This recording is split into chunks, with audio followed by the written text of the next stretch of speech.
human paid $3 for curvy alien girl with a sack on her head. At auction, little did he know, the stink of ozone, unwashed alien bodies, and cheap liquor was the official perfume of Port Scylla, and Jax was drowning in it. He'd come to this lawless rock on the fringe of charted space to meet an informant, a rat-faced Zixian, who promised high-value nav data on a rival bounty.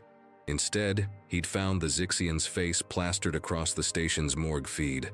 Deal gone, bad number 3 for the month. Broke, pissed off, and nursing a synthale that tasted like battery acid, he'd followed the crowd into a cavernous cargo bay, converted into a flesh market. The auctioneer, a hulking Vork mercenary with tusks that had been crudely capped in chrome, bellowed at the disinterested audience of smugglers, pirates, and degenerate traders. On the block was a mystery. A female figure, clearly humanoid, with a generous curve to her hips and thighs visible even under the drab, sack-like tunic she wore. Her hands were bound in front of her with thick zip cuffs. But the most pathetic part was the rough, stained burlap sack pulled down over her head and cinched at the neck. Damaged goods. Unknown variable. Most slavers here wanted a guarantee on their investment. Species, skills, compliance level. A pig in a poke, even a shapely one, was a bad bet. "Look at this prime specimen," the Vork roared, his voice like grinding rocks. He gave her a rough shove.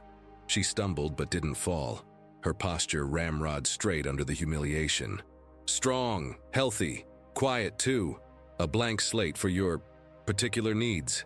A few lewd chuckles echoed in the bay. Jax felt a familiar sour taste in his mouth, a mix of self-loathing and disgust for the universe at large. He wasn't a hero. He'd done ugly things for money, things that kept him awake during the long, silent hours between star systems. But this felt different. It was the sheer, pathetic indignity of it. "Do I have a bid? We start at 100 credits. A bargain for a lifetime of service." Crickets. The crowd was more interested in the fighting droids being prepped in a nearby cage. The Vork's face soured. "Fine, 50 credits. You cheap bastards, 50. Still nothing. The girl, the woman, stood perfectly still. Jax couldn't see her face, but he could feel the rage radiating from her, a palpable heat in the cold bay. It was a frequency he recognized. It was the same fury that simmered under his own skin. 10 credits, the auctioneer pleaded, his desperation showing. "Someone take this burden off my hands." Jax swirled the last of the synth ale in his cup. It was a stupid idea. A catastrophically, monumentally stupid idea. He didn't have room on his ship, the Rust Bucket, for a passenger. He didn't have the money to feed another mouth. And he sure as hell didn't have the moral high ground to be anyone's savior. But the thought of her being sold for parts or passed around by the scum in this room, it curdled something in his gut. 3 credits, Jax said. His voice was flat, bored. It cut through the Vork's pleading. The entire bay went quiet. The auctioneer swiveled his massive head, his small, beady eyes fixing on Jax. A low growl rumbled in his chest.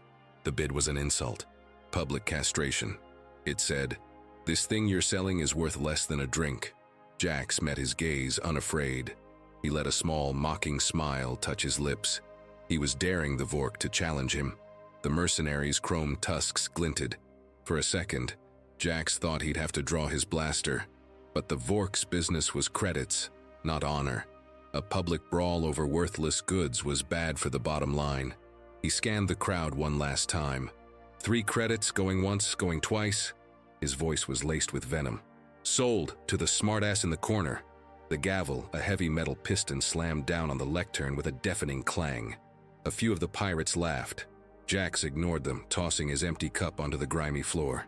He pushed himself off the wall and strode toward the stage, fishing 3 tarnished credit chips from his pocket. He slapped them into the Vork's meaty palm and took the offered shock leash remote. It felt greasy in his hand. He looked at the woman. The sack on her head seemed to swallow all the light around it. What the fuck had he just done? Jax led her away from the auction block, the remote feeling like a live coal in his hand. He didn't activate it. He didn't even hold it like a threat. He just held it. A symbol of a transaction he already regretted. He guided her with a light touch to her shoulder, navigating the labyrinthine corridors of Port Scylla, toward the transient hab block he called a temporary home. She moved with a stiff, unnatural grace, her silence a heavy weight between them. He could hear her breathing, slow and controlled beneath the sack. It wasn't the sound of fear, it was the sound of a predator waiting. They reached the door to his room, a glorified metal box with a bunk, a tiny fresher and a window that looked out onto a wall of blinking, garish advertisements. He keyed it open and gestured her inside. "In you go." She stepped past him without a word, her bound hands held tight against her stomach. The room was barely big enough for one person, let alone two. The air immediately felt charged, thick with unspoken violence.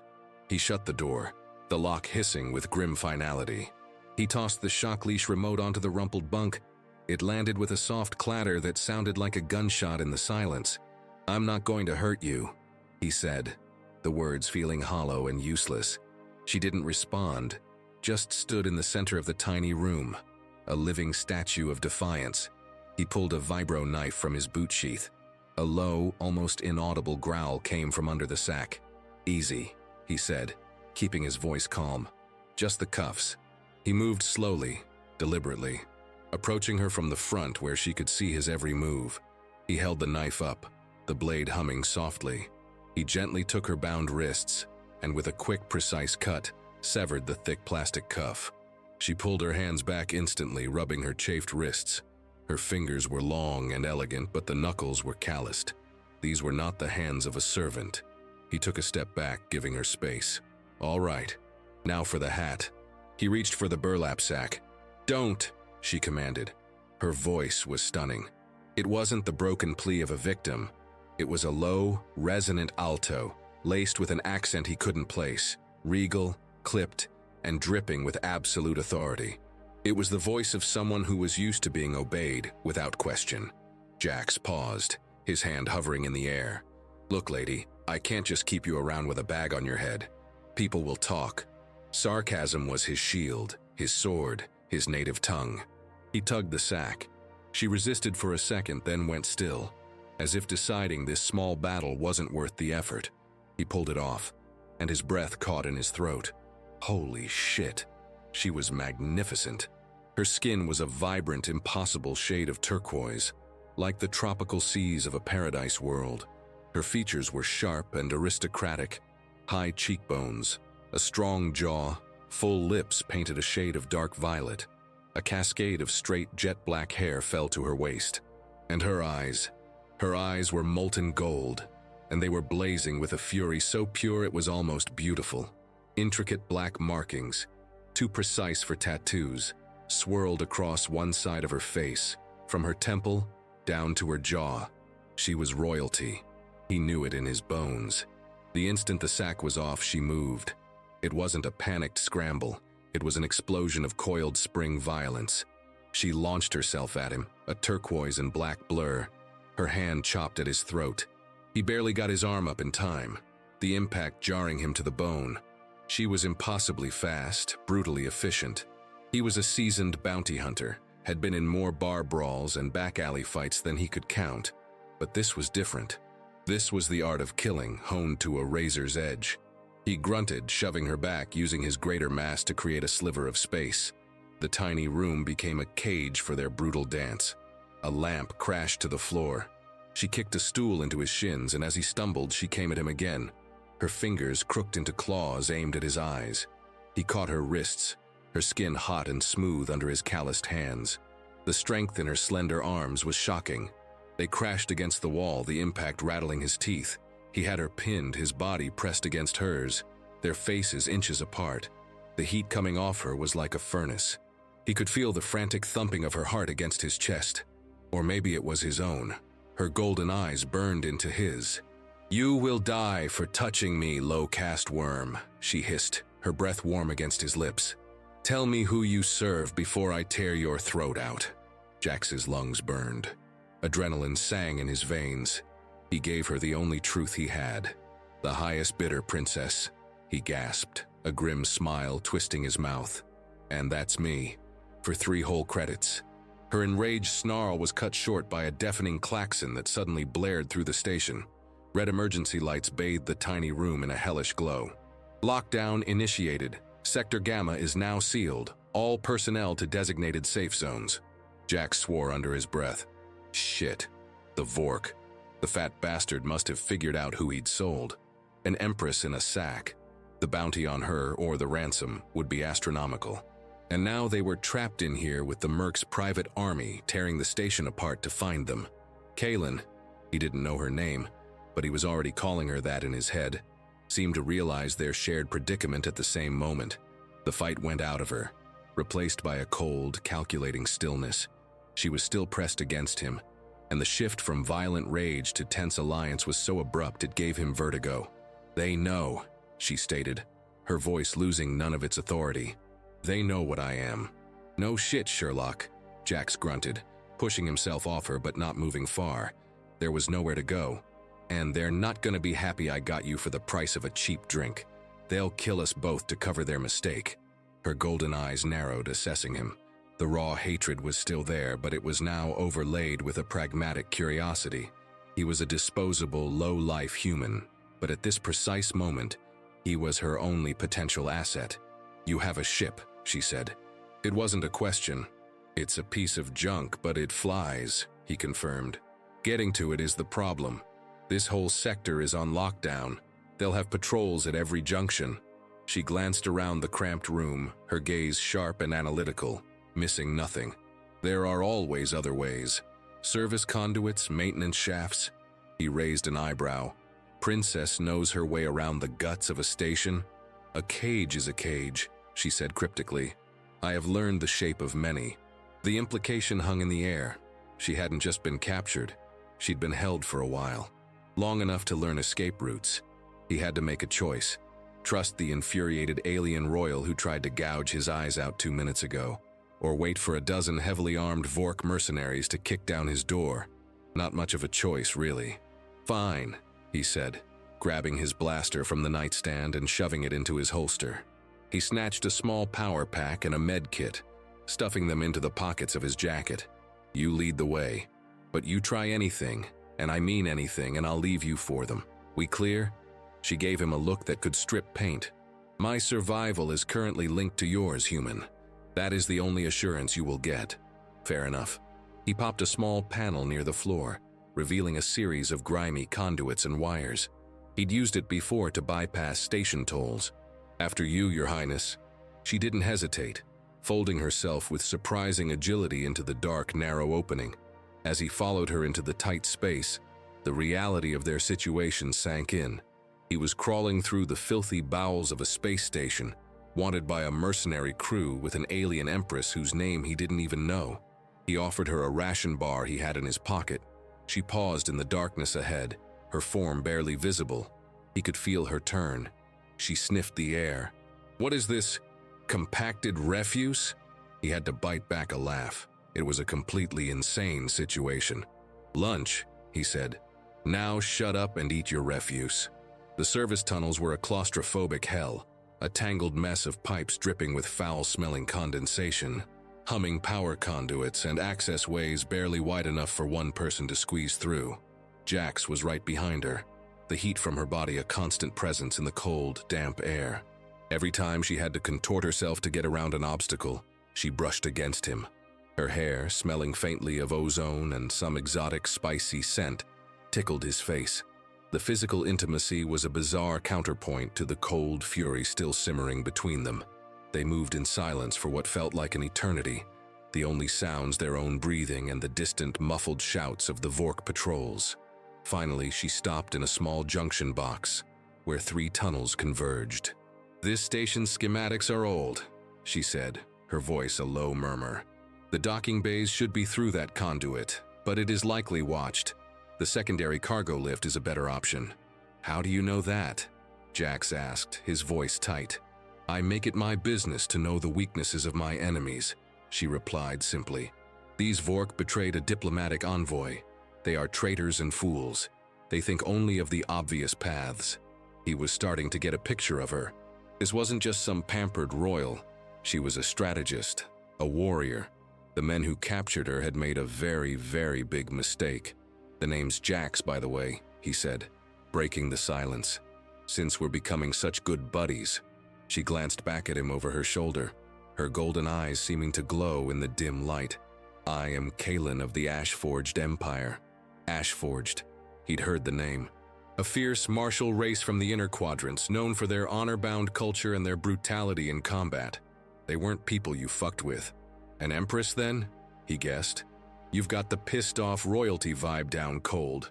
I am of the ruling bloodline, she corrected, a subtle hesitation in her voice. And you, Jax. You are a freight specialist? He could hear the skepticism in her tone. She scoffed. You smell of blood and cheap synthale. You are a killer. He didn't deny it. Sometimes the freight fights back. They reached the cargo lift. It was an old industrial platform used for moving heavy containers, currently sitting idle at the bottom of a deep shaft. The call button was on the other side of a graded catwalk 20 feet above them. They won't be watching this, Kalen stated. It's too slow, too noisy. She pointed up. Get to the controls. I will watch our backs. Jax nodded. He found a maintenance ladder and began to climb, his blaster drawn. The metal rungs were slick with grime. He reached the catwalk and was about to hit the controls when he heard a noise from the tunnel they'd just left. 2 Vork mercenaries, armed with pulse rifles, rounded the corner. There they are, one of them bellowed. Kalen didn't even flinch. She met their charge head on. She moved with a dancer's deadly grace, deflecting a clumsy rifle butt strike, twisting inside the Vork's guard, and driving her elbow into his throat with a sickening crunch. The massive alien went down, gagging. Jax took aim from above and fired, his blaster bolt hitting the second Vork square in the chest. He crumpled to the floor. It was over in seconds. They worked together with a terrifying, unspoken efficiency. Kalen looked up at him, her chest rising and falling rapidly. There was a smear of alien blood on her cheek. The lift, Jax. He slammed his palm on the control panel, and the platform began its slow, noisy ascent. They were exposed, but it was their only way out. He scrambled back down the ladder and joined her on the platform as it rose, the docking bay level getting closer and closer. His ship, the Rust Bucket, was just 100 yards away. Freedom. But as they neared the top, he saw more Vorks converging on the docking bay entrance, alerted by the commotion. Get ready to run, he said, his hand resting on the grip of his blaster. Kalen cracked her knuckles. I am always ready. The moment the lift shuddered to a stop, they bolted. Blaster fire erupted around them, bolts of superheated plasma screaming past their heads and scorching black streaks on the deck plating. Jax laid down covering fire, his shots precise and economical, forcing the Vorks to duck behind crates and support pillars. He wasn't trying to kill them all, just to buy a few precious seconds. Kalen ran low and fast, a blur of turquoise skin and black hair. She was the target, and she knew it. She weaved through the maze of cargo containers with an instinctual grace that Jax, for all his experience, couldn't hope to match. He ran after her, his lungs burning, the Rust Bucket's entry ramp his only goal. A bolt singed the sleeve of his jacket, the smell of burnt fabric sharp in his nostrils. They reached the ramp, and Jax slapped the control panel beside it. The heavy metal door began to hiss shut. A Vork warrior charged them, roaring, his rifle leveled. Kalen spun around, grabbed a loose pipe from a nearby crate and threw it like a spear. It caught the Vork in the leg, sending him tumbling to the ground with a cry of pain. They scrambled into the ship, and Jax slammed the emergency lock. The door sealed with a final solid thud, cutting off the sounds of the firefight. They were safe. For now. Jax leaned against the cold metal wall of the airlock, panting, adrenaline making his hands shake. Kalen stood a few feet away, equally breathless, her golden eyes wild and fierce. They had done it. They had escaped. Get us out of here, she commanded, her voice regaining its imperious tone as the immediate danger passed. Jax glared at her.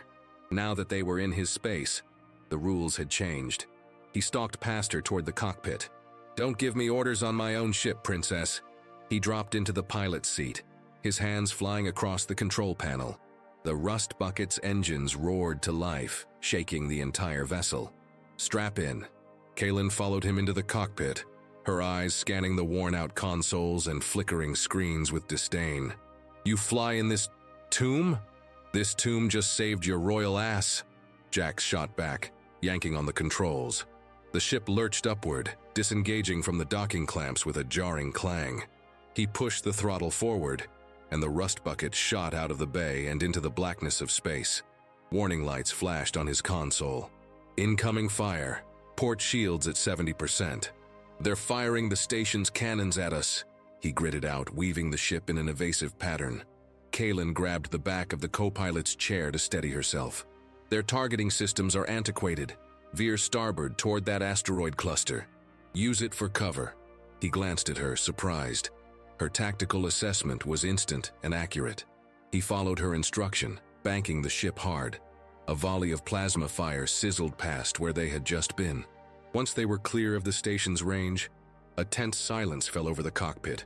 The only sound was the low hum of the engines and their own ragged breathing. The immediate crisis was over, but a new one was just beginning. They were trapped together in a tiny metal can, hurtling through the void. He was a broke bounty hunter. She was an alien empress with a price on her head. Jax killed the alarms and leaned back in his chair, the worn leather groaning in protest. He looked over at Kaylin, who was standing rigid, her arms crossed over her chest. The power struggle was about to enter a new phase. "You're good in a fight, I'll give you that," he said, his voice low and hard. "But this is my ship, my rules. You touch a single console without my permission and I swear to God I'll space you, got it?" The threat was mostly empty. He wasn't a murderer, but he needed to establish a boundary. He needed her to understand that her title meant less than nothing out here. She held his gaze for a long moment, her golden eyes unblinking. A slow, dangerous smile touched her lips. "You would not dare." It wasn't a question, it was a challenge. Jax set a course for the nearest uncharted system, a place where they could lie low for a few days and figure out their next move. The journey would take 72 standard hours. 72 hours trapped in a space smaller than his last prison cell, with a volatile alien royal. The rust bucket was a single berth vessel. It had one small cabin with one bunk, one tiny fresher, and a galley that was little more than a nutrient paste dispenser and a water reclamation unit. The forced intimacy was a suffocating blanket of tension. He tried to ignore her, focusing on engine diagnostics and sensor sweeps, but her presence was impossible to dismiss. She didn't fidget or complain. She sat in the co-pilot's chair, perfectly still, watching him. Her gaze was intense, analytical, as if she were trying to deconstruct him piece by piece. He could feel her eyes on his back when he worked, on the side of his face when he piloted. It was unnerving. He was used to being the one who watched, who assessed. Being the subject of such focused scrutiny made his skin crawl. "Your fighting style is crude," she said on the second day, her voice breaking the long silence. "All brute force and improvisation. You have no form, no discipline." Jax didn't look up from the nav computer. "Sorry, I missed the fancy martial arts class at the orphanage. We were too busy learning how to stab people for their shoes." His sarcasm, usually a sturdy shield, felt thin and brittle against her unwavering seriousness. "On my world," she continued as if he hadn't spoken, "worth is proven in combat. The trial of cinders. It is how we choose our leaders, our allies, our mates. Strength is the only truth, dominance, the only law." He finally turned to look at her, leaning back in his chair. "So you just beat the shit out of each other until one of you decides you want to fuck? Sounds efficient." He meant it as a joke, a way to puncture the suffocating formality she carried around like a royal cloak. But she didn't laugh. Her golden eyes glittered with a strange light. She took his crude summary as a literal, serious inquiry. "Yes," she said, her voice dropping to a low, conspiratorial murmur. The sound sent an involuntary shiver down his spine. "The trial of cinders is the ultimate expression of worth. Two warriors enter the circle. They fight until one is dominant. The victor claims the vanquished, body and soul. It is a bond of blood and fire, more sacred than any spoken vow." She leaned forward slightly, her gaze locking with his. The air in the cockpit crackled with a sudden, dangerous energy. "You have claimed me, human, in your squalid ritual of currency."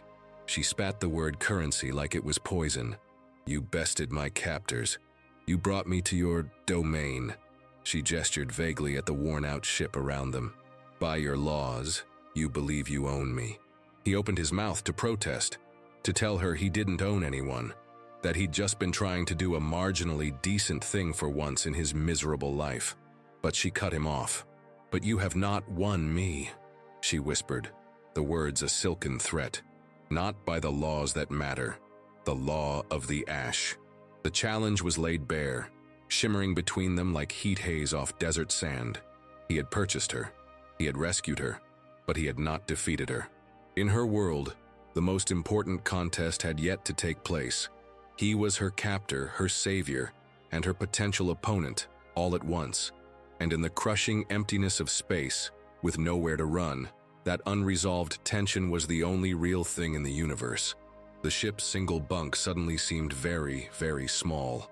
The breaking point came on the third day. The recycled air was thick with their shared scent, a primal mix of his sweat and her exotic, spicy musk. The tension had coiled so tight it was a physical thing, a third presence in the ship. Jax had just finished a tense 20-minute spacewalk to patch a leaking coolant line, and his muscles ached. He stripped off his vacuum suit in the cramped airlock, his body slick with sweat.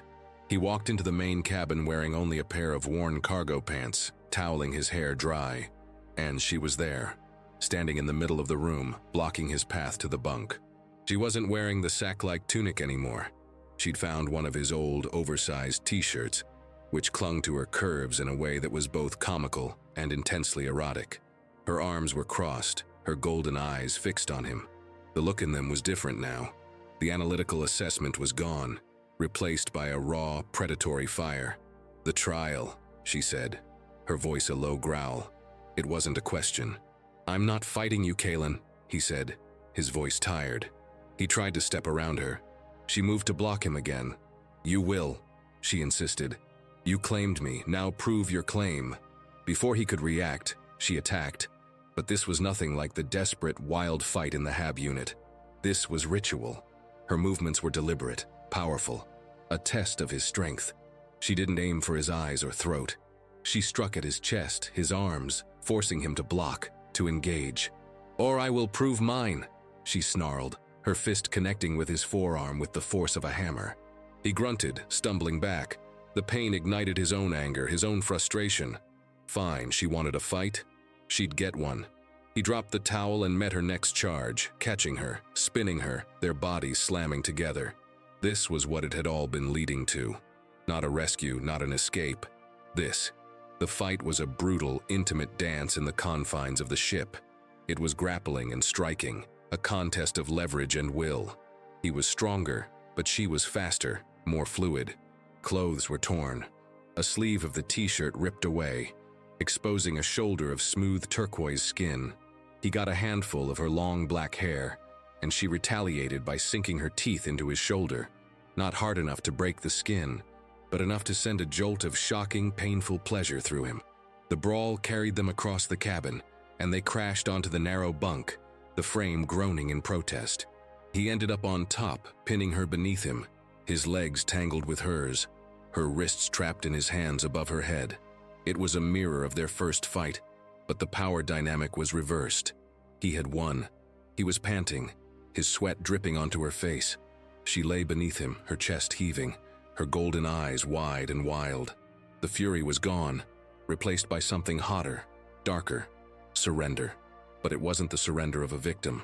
It was the surrender of a warrior who had met her match. His mouth crashed down on hers. It wasn't a kiss, it was a conquest. A sealing of the verdict. She met his ferocity with her own, her lips hard and demanding. The fight wasn't over. It had just changed arenas. He tore at the t-shirt. She clawed at the waistband of his pants. It was a frantic, desperate shedding of barriers, their hands rough and greedy. The sex was an extension of the combat. It was raw, fierce, almost violent. Every thrust was a statement of dominance, every gasp a concession. It was about the raw, undeniable truth of the moment. His strength against hers, his will imposed upon her. And as he drove into her, a guttural cry was torn from her throat, a sound of pain and pleasure and utter shock. From Kaylin's perspective, the world fractured. The physical reality of him, his weight, his strength, the scent of his skin, was overwhelming.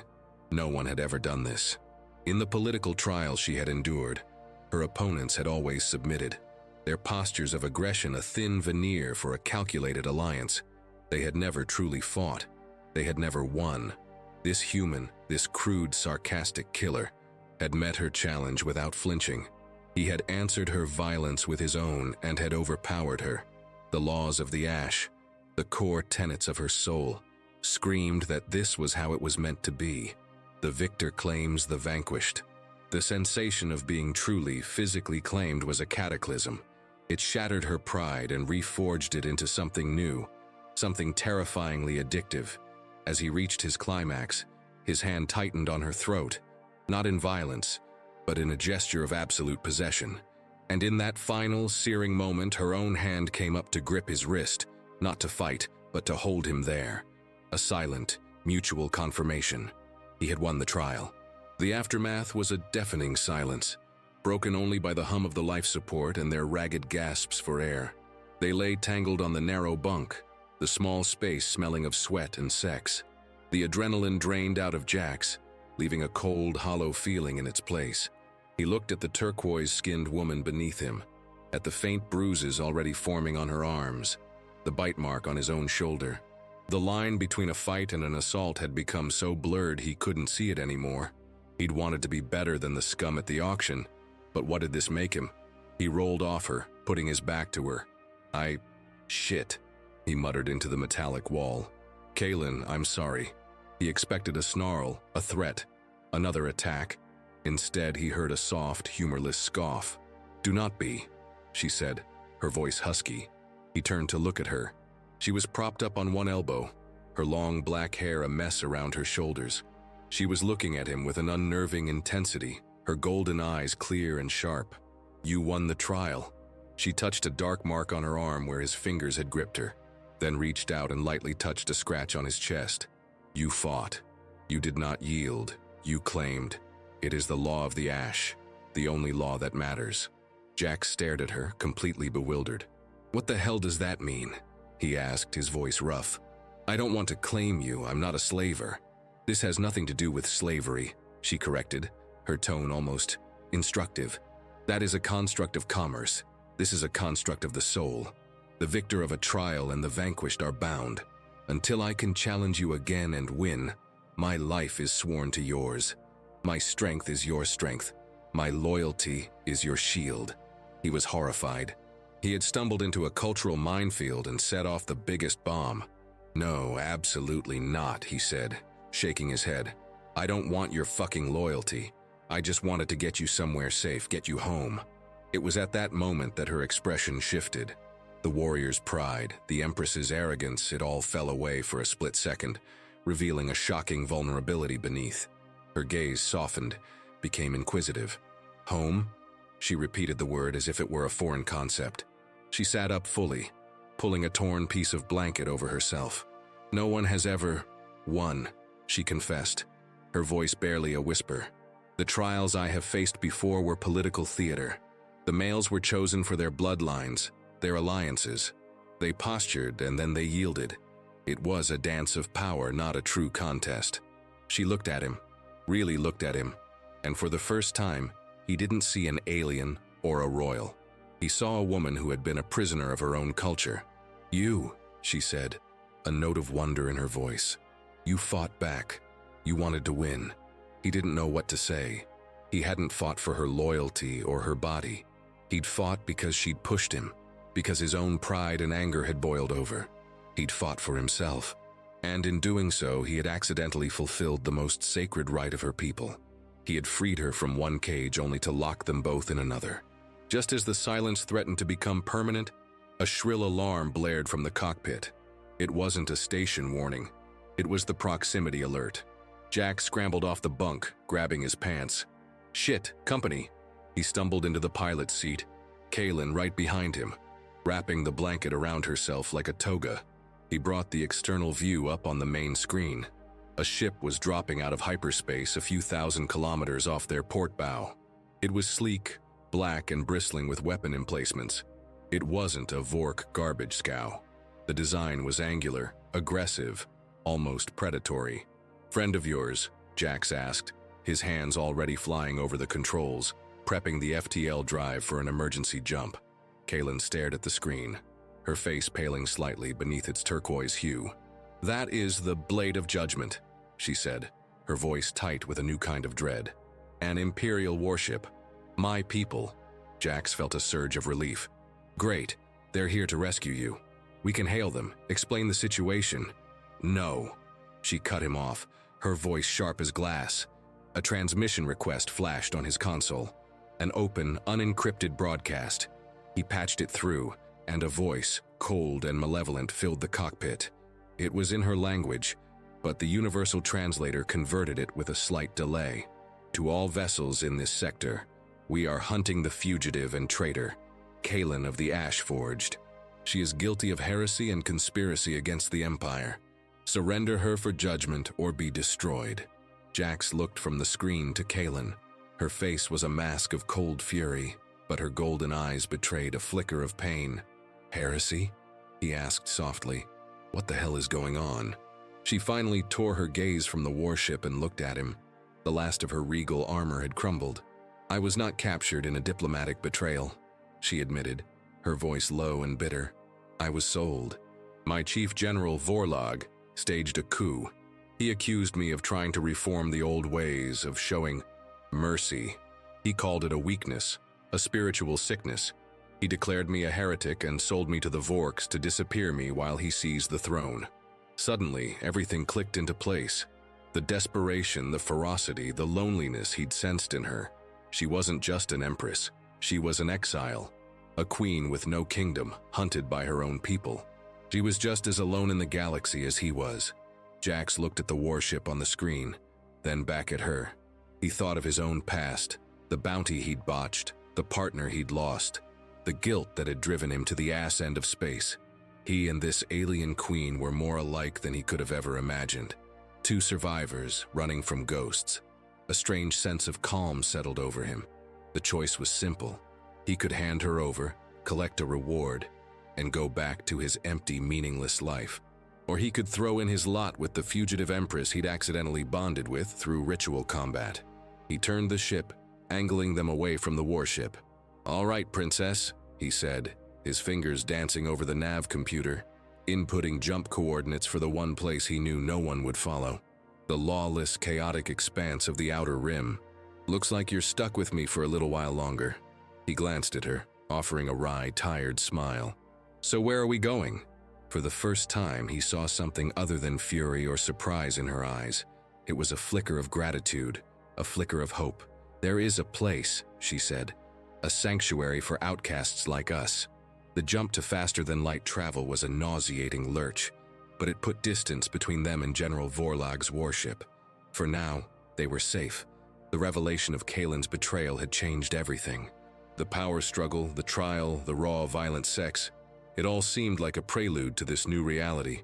They weren't captor and captive anymore. They were allies, fugitives.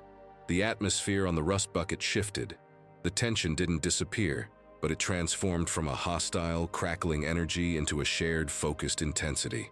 They had a common enemy, a common goal: survival. Kaylin pointed him toward a system in the Terminus sector, a haven for exiles and criminals she knew only by reputation, a place called the Quarry.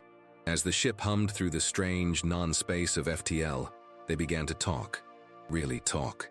She told him of her world, a harsh volcanic planet where strength was worshipped. She spoke of Vorlog, of his ambition and cruelty, and of her own attempts to temper her people's brutal traditions with a sense of justice, a move that had been branded as heresy.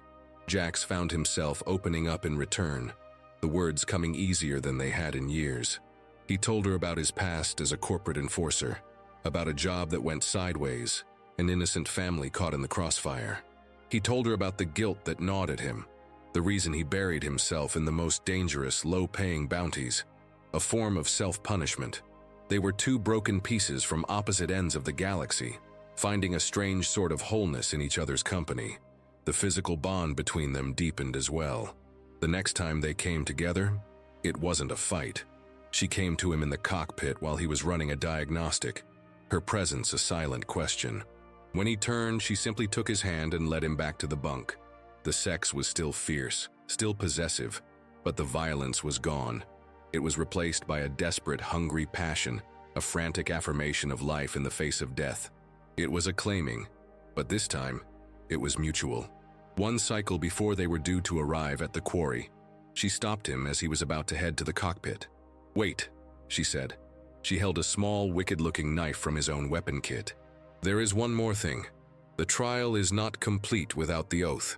He tensed, but she shook her head. "No more fighting. This is different." She led him to the small, empty cargo bay. In the center of the cold deck plating, she knelt. He remained standing, watching her. With a steady hand, she drew the blade lightly across her palm, a thin line of dark, almost purple blood welling up. Then she looked at him, holding out the knife. He understood. He took it, and without hesitation mirrored the action on his own palm. The sting was sharp and clean. She took his hand, pressing their bleeding palms together. The mix of her blood and his was a startling sight. "Blood of my blood," she said, her voice a low, solemn chant in her native tongue. The translator in his ear remained silent. She must have turned it off. The words were for him alone, in their purest form. "Victory of my victory. I am ash-forged. I am yours, and you are mine. Where you stand, I stand. Where you fight, I fight. Until the stars grow cold." She finished her oath, her golden eyes locked on his, searching. He didn't understand the exact words, but he understood the weight behind them. He understood the ritual. This wasn't about ownership anymore. This was about partnership. A bond forged in fire and sealed in blood. He gave her the only vow he knew how to give, a promise in his own rough, simple language. "You and me against the world, Kaylin," he said, his voice raw with an emotion he couldn't name. A small, genuine smile finally broke through her regal composure. It transformed her face, making her look younger, less burdened. "I find these terms acceptable, Jax." The quarry was a massive, hollowed-out asteroid drifting in a nebula that scrambled long-range sensors. It was a wretched hive of scum and villainy, just as advertised. The docking bay was a chaotic mess of patched-up freighters, sleek pirate vessels, and military surplus ships, all crammed together. The air tasted of recycled oxygen, spilled fuel, and desperation. It was perfect. They walked down the ramp of the Rust Bucket and into the station's main concourse, a cavernous space carved from raw rock, lit by flickering neon signs and the glow of welding torches. Jax, in his worn leather jacket and scuffed boots, blended in perfectly. Kaylin did not. In her borrowed human clothes, with her vibrant turquoise skin and the regal, dangerous way she carried herself, she was a beacon. Every eye in the concourse turned to watch them pass. Whispers and crude comments followed in their wake. Jax felt his hand drift toward his blaster, a protective instinct flaring up. They entered the largest cantina, a noisy, smoke-filled den called the Last Chance. A mix of species, humans, Rhodians, Twi'leks, and others he didn't recognize, were crowded around tables, gambling, drinking, and arguing. They found a booth in a dark corner, the galaxy's most unlikely pair. A hulking, four-armed basilisk at a nearby table leaned over, his gaze slimy as he looked Kaylin up and down. "Well, well, look what the human dragged in. How much for a taste of your exotic pet, little man?"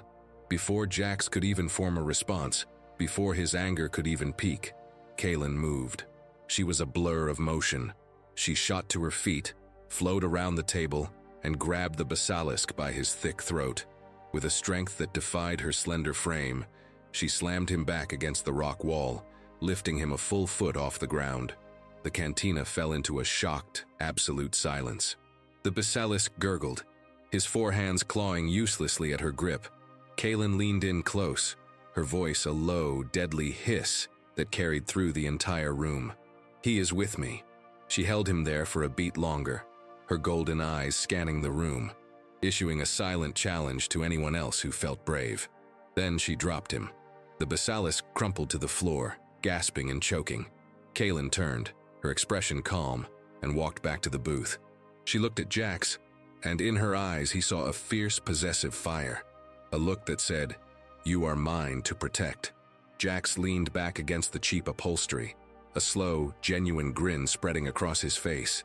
He crossed his arms and looked out at the stunned cantina patrons. "What she said," he announced to the room at large. The silent, terrified crowd was all the answer he needed. They had found their new dynamic.